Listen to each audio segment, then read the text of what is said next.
At 14 years old, I was offered a contract to get paid to write my own book. At 15 years old, I was in a movie with Shine Rossman. At 17 years old, I was offered a 500,000 naira salary job. At 19 years old, I was invited to an event with prominent people attending like Funke Akindele, the CEO of Konga. You could ask me and I could go on and on and on and on about all the opportunities that I've had in my 19 years of being alive. But the real question is, why do these opportunities keep finding me? Most people think these opportunities happen because I'm lucky or I know the right people. But here's the thing, none of these opportunities happen by accident. I made them happen for myself. I've noticed that I keep doing the same things that make these opportunities come to me. My name is Chisom, and in this video I'm going to tell you the things that I do and how these opportunities can come to you too. Trigger warning. This video is not for you if you are too shy to put yourself out there. Every single thing that I'm going to tell you in this video will either include having to put your face on social media or having to have awkward conversations with people that you don't really want to talk to. I'm really only here to give you brutal honesty. So if you don't want that, click out of this video right now. You think your content is cringe? Wait, let me show you my audition video that I made at 16 years old, and I had to post this video on my social media. Don't talk to me like that. Don't you ever talk to me like that. A minute, yare. I don't know why I decided to do the audition in a language that I don't even know how to speak. Like, I'm really contemplating not even putting this. It is so bad. I think people will roll their eyes and laugh at you. They will. 9 times out of 10, they probably will. But so what? When you're walking on the red carpet next to Zendaya, who is going to be laughing then? When you're getting interviews, you're going to be like, who's laughing now? Quiet down, I'm TT. And this leads me to the first point of exactly how you can get these opportunities to come to you. Become easy to find. Most opportunities that I have gotten came from somebody discovering me. I wasn't chasing every single opportunity. I was making it easy for opportunities to find me. I found what I was interested in and I looked for every possible place for me to put myself in there. So wherever it was that the opportunity was, it could easily locate me. Let me give an example. I wanted to be a writer so bad when I was younger, and I started writing on every single platform that I could think of. I was on Wattpad, I was posting my work on Instagram. I even turned those stories into games on Episode. I don't know if you remember Episode. I learned how to code, just so that I could bring my story to life and put it there as well, because I also saw that some people were doing that. I went on YouTube, I searched. I was 12, but I spent so much.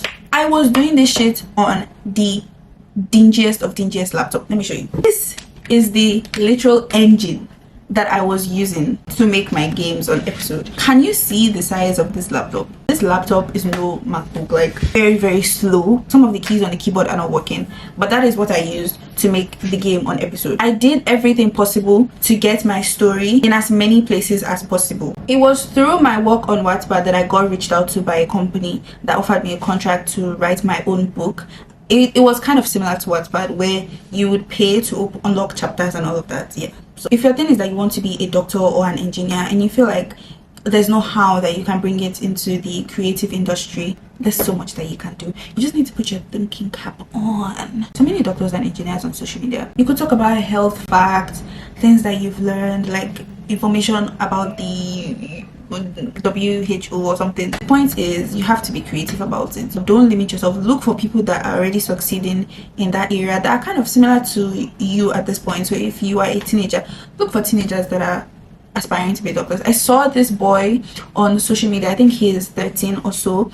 He makes cooking videos, and his whole thing is that he wants to be a chef one day, so he makes cooking videos. If you don't have a degree and you're wondering what type of opportunity could come your way, you could get invited to conferences. You could meet people. There are opportunities out there. You might not even know about those opportunities until they are offered to you. Create proof before you need it. The thing about posting and putting your work out there is that it builds your portfolio for you without you even realizing it. People trust evidence more than potential, at least for the most part. I know for a fact that if I had to choose between someone who has done something before and someone who has potential, hello.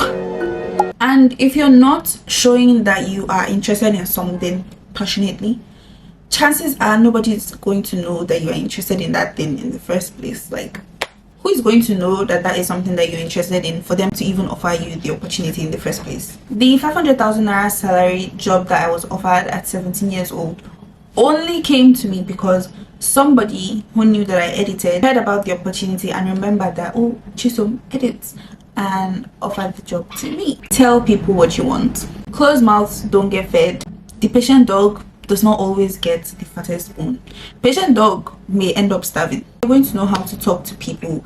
I am not the best when it comes to making small talk or talking with people that I don't have anything to talk about with, but I had to learn. I got my first ever potential brand deal. I say potential because it ended up falling through, but the only reason why I even got through that step was because I went up to these people at an event and I was like, I want to work with you.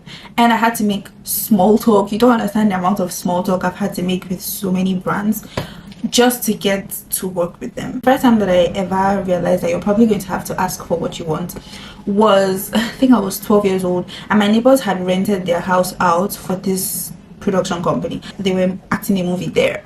I was like, oh my gosh, this is my time. I walked myself over to this house where they were filming, knocked on the door mid filming. Like, I even got screamed at. I got screamed at, I'm not joking. Like, the director, I think, screamed at me. I was like, what did your mommy say? Because I opened the door and I was like, my mommy said that I should come and tell you people that I want to act. I'm not joking, I said that. I was like, my mommy said I should come and tell you people that I want to act. Long story short, the I think producer or something was like, well, okay, we're going to have to get your mom's number. Like, this movie, we already have somebody that is acting. Essentially, somebody already had the position field that I would have been in if, you know, they met me earlier, and they'll have to take my mom's number, so next time they're looking for somebody, you know, I'll be there. I did not pursue the opportunity for that, but that was the first time that I realized, oh, so it's that easy to just ask and you get it. I'm not saying be desperate, but I could tell you everything to do, what you should do, exactly how you should do it. But at the end of the day, how badly do you want this thing? What I'm looking for is the desire. What I expect from you every week Desire. is the desire to come week in, week out, step on that pitch and show the fans, show the football club You care. that you care. Yeah. Don't be scared to tell people that this is what you want to do. And another thing, when you finally get through that stage, the first stage of having to even tell them what you want, if there is a chance where you have to be the one to follow up, don't let fear stop you. I know you conquered that first stage of fear, but there are a lot of opportunities that I have let pass me by because I just could not take the next step after the first step. Make people want to recommend you. Opportunities often come through reputation. Just like the 500k job, I got it through someone knowing that I edit somewhat okay videos. This takes me into put time and effort into whatever it is that you are doing. Whatever is worth doing is worth doing well. I have noticed that the videos that I put my most effort into do the best, have the best outcome and results. Whatever you are putting out has to be of good quality for someone else to recommend you to somebody else. It's the movies that are really, really good that you're probably going to tell your friend or your sibling to watch, not the trashy ones. This is probably the 3 advice that I would give anybody that is looking to start. This is what I have noticed I have done. This is the pattern that I have noticed and I'm sharing it. I'm not gatekeeping, I'm sharing it with you guys. If you think about it deeply, nobody really cares. You'll probably get like an eye roll or probably get laughed at. I have been made fun of for my social media. Look at me now. But you're just going to have to scale through it and do it regardless. Thank you so much for watching this video. I hope it helped. If you liked it, give this video a thumbs up and please subscribe. Help me out. I'm really thinking of making more videos like this. Comment down below your questions. I would really love to answer, or future videos that you want me to make, and I'll see you guys next week. Bye.